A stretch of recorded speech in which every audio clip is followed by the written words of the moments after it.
আসসালামু আলাইকুম প্রিয় ভাই বোনেরা, আশা করি সবাই ভালো আছেন। এটা হলো বটতলা তথা রাজিয়া হল রোড আর সোনালী ব্যাংক রোড। এখানে দেখতে পাচ্ছেন এটা পল্লী বিদ্যুতের খুঁটি ভেঙে গেছে। এটা কিসে ভাঙছে ভাই? টাকে না, টাকে মেরে দিছিল। যাই হোক, এখানে কাজ করতেছে, আসলে কেমনি কি কাজ করবো আমার তো বুঝে ধরতেছে না। এত তার,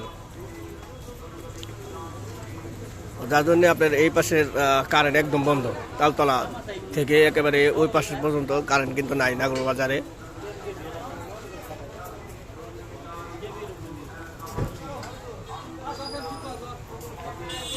আজকে সারাদিন এইটা করতেই লাগবে।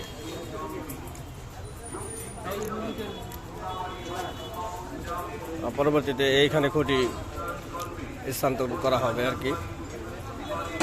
এইখানে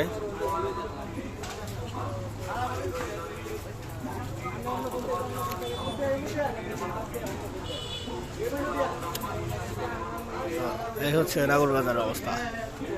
আপনার হলো এই কাজ সারাদিন লাগবে আর কি, হয়তো বা সন্ধ্যার সময় হয়তো বা ঠিক হইলে হইতে পারে। অনেক বড় কাজ। ঠিক আছে, সবাই ভালো থাকবে।